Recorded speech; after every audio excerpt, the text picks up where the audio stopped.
Now, I was telling you about the response to these things. I said that you have to exile the information.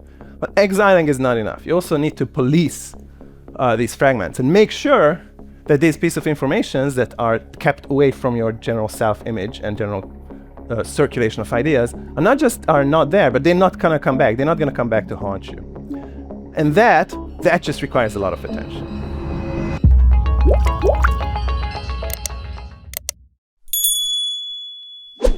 All right, so I'm going to talk about attention today. And I know what you're thinking. Oh, this is going to be about TikTok and Twitter and how social media is terrible for us. So no, it's not going to be about that. Social media is terrible for us, but it's not going to be about that. It's going to be a little more complicated. And I want to start by just telling a little bit about what kind of approach I have towards explaining things about the mind. So I'm a philosopher. However, I'm a little different in terms of my philosophical methodology than many other philosophers. So this is kind of a plan of the talk. I'm going to talk about three things. First thing I want to convince you of is that attention, the way you allocate your attention, can radically change the way you see the world. So we should really be very concerned about how we're attending and what we're attending to. The second claim is probably the least controversial. So attention is in short supply these days, and that very heavily influences our quality of life. And the third thing is to try to understand what's the main reason for this unfortunate fact that attention is in short supply. And again, it's not what you think. It's not about social media. It's about something else. God, it's like, can you feel the tension? I think so. All right. So, do you remember this? You do? Really? That was like 8 years ago. And also, England didn't do so well. So that was the logo of the World Cup, and the shape is supposed to be the World Cup trophy. The colors are the Brazilian national colors. But look at this, face palm. If you look at it again, it's very difficult not to see it as a face palm. So what's happening here is that you're attending to a different aspect of the picture, and that radically changes the quality of your experience. Here, maybe not for the better, although I'm not sure that it was really a good image to begin with. But it can make a very important positive difference as well. So this picture, this painting, I can tell you that it's an early painting by Paul Klee. It's from 1915.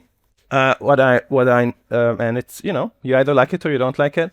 What I'm going to tell you now is what's the title of the painting, and it's not untitled like many other paintings in that period, but it's Green X Above Left. And look at it again. How many of you have seen how many of you have noticed the green X? Really? Before? Really? Shit. So in this case, this was a positive difference, right? So maybe before you thought that maybe the picture, the composition doesn't really hang together, but once you're attending to the green X above left, it all somehow makes sense.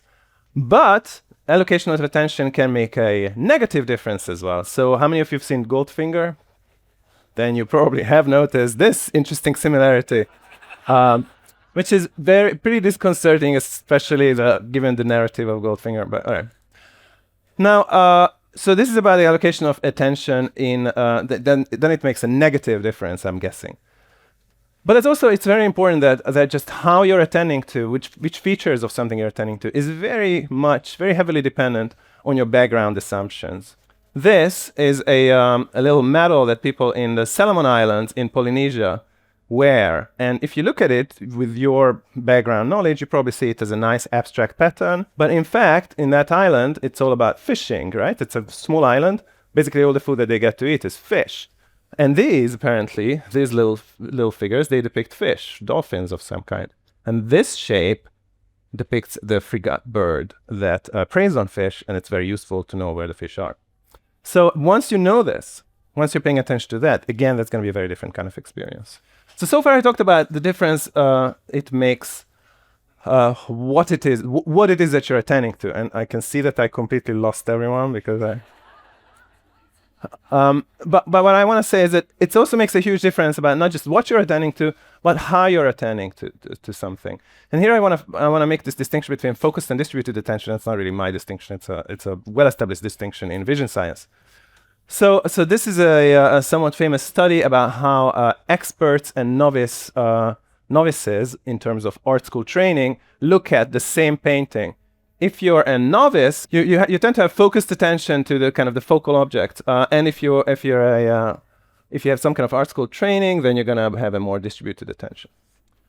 All right, so this was supposed to convince you that attention has a big impact on the quality of your experience. Why is this especially important for us? It's especially important for us because the way you exercise your attention makes a huge difference in just your general quality of life. And there's a really interesting set of results about the connection between attention and addiction.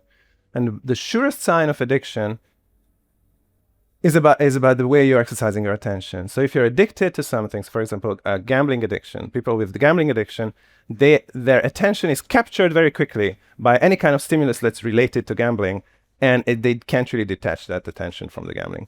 So it seems like one thing that's happening in addiction cases is some kind of really close capture of the attention.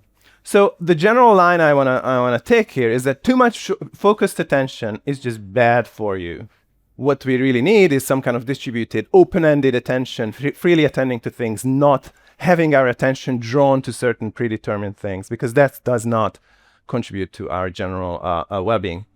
And the reason why it's difficult to do is because attention is in short supply. Attention is a limited quality. So if you're attending to one thing, then you're not going to be able to attend to another thing. And there's a huge amount of perceptual psychological results about how attention has a certain, it's like a limited amount of butter that you can spread evenly on a larger surface, but there's just not much that you can spread around. So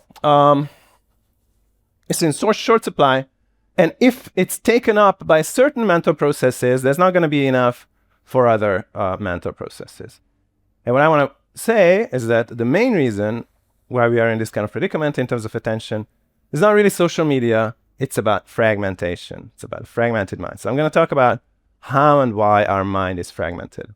So the first thing I want to say is that the mind can be more or less fragmented. Anyone's mind can be more or less fragmented, by which I just say that the information travels more or less freely between different parts of the mind. So sometimes what goes on in one part of the mind has no impact on what goes on in other parts of the mind. Is this a familiar phenomenon for some of you? So neuroscientists are very much interested in this thing called functional connectivity.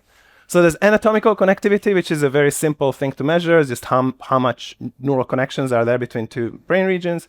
Functional connectivity is a much more interesting concept, and it's about how the activation of one brain region automatically triggers the activation of another brain region. So for example, here are two brain regions, the green and the blue, and they seem to really very closely related. So it seems like there's a very high degree of functional connectivity between the two things.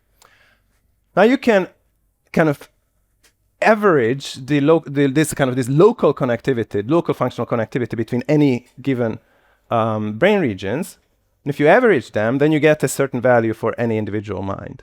And that is what is sometimes called the global functional connectivity of a brain. And that is a very good indication of fragmentation. So the more global connectivity you have, the less fragmented your mind is. Because the more global connectivity you have, the more freely information can travel from one part of the world, your mind, to the other. And there's a lot of really interesting results here. So this global connectivity is low in schizophrenia patients. So the schizophrenia patient's mind is more fragmented. It also decreases with age. So the older you get, the more fragmented your mind gets. Sorry to break that. All right, so let's see. So not all fragmentation is all bad. I'm going to try to zero in on the kind of fragmentation, the form of fragmentation that is not good for you. But there are some harmless cases of fragmentation. So here's one that you probably all experienced before. And it's about how, you know that you have a dentist appointment on Tuesday, but you kind of talk to your friend and you set up a meeting with them. So one part of the mind thought that, yeah, dentist appointment. The other part of the mind, yeah, my meeting with my friend. Has this ever happened to any of you? There you go. All right, but so this is the anecdotal, but there's a lot of social psychological experiments about this. So one that a friend of mine did was about this warehouse fire. It's so you as a subject, I actually served as a subject for this, and it was a weird kind of experience.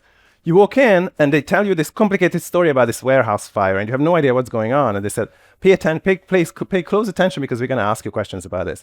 They told me about this story about this fire in this huge warehouse. And at some point they said, well, and there were these kind of oil barrels there. And they said, no, sorry, it was wrong. There were no oil barrels whatsoever. And then they continued the thing about, what happened. And then afterwards they asked me questions about various things. And what happened is that I ended up using this information that I know to be true about there being oil barrels. So this is one of the many experiments that seem to show that the way human mind works is that if some information gets in, it's very difficult to get rid of it. So I was told that there are oil barrels in the warehouse. And then they said, no, actually, that's not the case. Forget it. You can't just forget it. You can't unlearn things. The human mind, unfortunately, works in a way that you can't unlearn things. But that's also going to lead to some kind of fragmentation. But on the face of it, that's pretty harmless. I'm not going to talk about the Sun, Earth, and actually, I'm not going to talk about the Syracuse either. But so you understand that there are some cases of fragmentation that are okay. And sometimes it's even a good thing. So for example, when you had a terrible breakup and you go to work, if you manage to somehow compartmentalize away this kind of your terrible breakup, and then you can work more efficiently and not get fired, and that's a good thing. So it's so it can be a good thing. What I want to focus on are the bad cases of fragmentation. And those are the ones when what's happening is that you're exiling inconvenient information into fragments. So none of us are perfect. We all do things that we're not proud of. And what do we do then? So we do something that just, okay, I really shouldn't have done that. What do you do there? Again, you can't just forget it. You can't just say that, oh, all right, I'm just going to forget it. You have it's in your mind, but you don't really want to think about it. So what you have to do is to somehow exile it in a faraway fragment of your mind. So it's not just things that you've done that you're that you're not proud of. They're also things that are conflicting with your self-image. You think of yourself as a nice, caring person, and you were not so nice and not so caring in your interaction with, I don't know, your hotel host or something. And then what you're going to do with that information? You can't let this piece of information infect your self-image. You're not going to suddenly kind of think of yourself as a terrible person. So what you have to do is to exile this piece of information again. And the same is true for, it's not just about the self, it's also true about just the general ideological commitments that we have. So if I am a hardcore liberal and there's some kind of information that I get that doesn't really mesh with my worldview, then that's again something that I need to do something with. And again, the answer is to put it in a faraway fragment. The last thing I want to talk about here is what I call FOMO. You know about FOMO, right? FOMO is the fear of missing out. So I want to contrast it with the fear of being outcompeted. So it's a very tough competition out there these days about anything. So any kind of hobby that you might have, that you're a weightlifter or a marathon runner or a Thai food enthusiast, you can go on Twitter and Instagram, and there's going to be many, many people who are just way better than you are in any of these things. So you care about something, but you constantly are being outcompeted, and it's very difficult not to feel somehow lesser or more mediocre because of this. So that's, again, something that's going to be a very difficult thing to live with. So again, a very natural thing that the human mind does is to just take it out from the general circulation of the human mind and put it in a fragment when it's not going to be accessed. Now, I was telling you about the response to these things. I say that you have to exile the information. But exiling is not enough. You also need to police these fragments and make sure that these pieces of information that are kept away from your general self-image and general circulation of ideas are not there, but they're not going to come back. They're not going to come back to haunt you. And now I'm finally going to get it back to attention, that just requires a lot of attention. And the more fragmented your mind is, the more attention keeping your mind fragmented is going to eat up. And that's the reason why you don't have any attention for anything else. So I have this metaphor about the zookeepers. So I want to compare the mind to a zoo where there are all these wild animals in cages, and you can just, pick your past traumas or past, I don't know, jerk behavior or something like that, as these kind of animals that are in cages. And there are, if there's just a limited number of guards in the zoo, right? And the more guards are employed for keeping the wild animals in their cages, the less guards will remain to sweep the paths and to, I don't know, refill the soda machines and stuff like that. So again, you can see what the metaphor is, right? The prison guards are the attention. So not prison guards, sorry, zookeepers are the attention. So that would be attention. The more attention the more attention you allocate to keeping the mind fragmented, the less attention remains for you to do anything else. And attention, and if we are deprived of attention, then we do terrible things. I mean, not really terrible things, but the one thing that we're going to do is procrastinate, right? One thing that's a very good indication of when we procrastinate is when we don't have enough attention to somehow dislodge the need to procrastinate. Another thing is which I mentioned earlier is that we're much more prone to addiction if much of our attention is eaten up. We're also going to be much worse at self-control of any kind. So we're going to be much more likely to eat the chocolate cake and not the fruit salad if our attention is eaten up. So it's just really bad, really bad. To continue watching this video, click the link in the top left or in the description below. With a free trial, you can enjoy the full talk and thousands more. Thank you for being part of the conversation.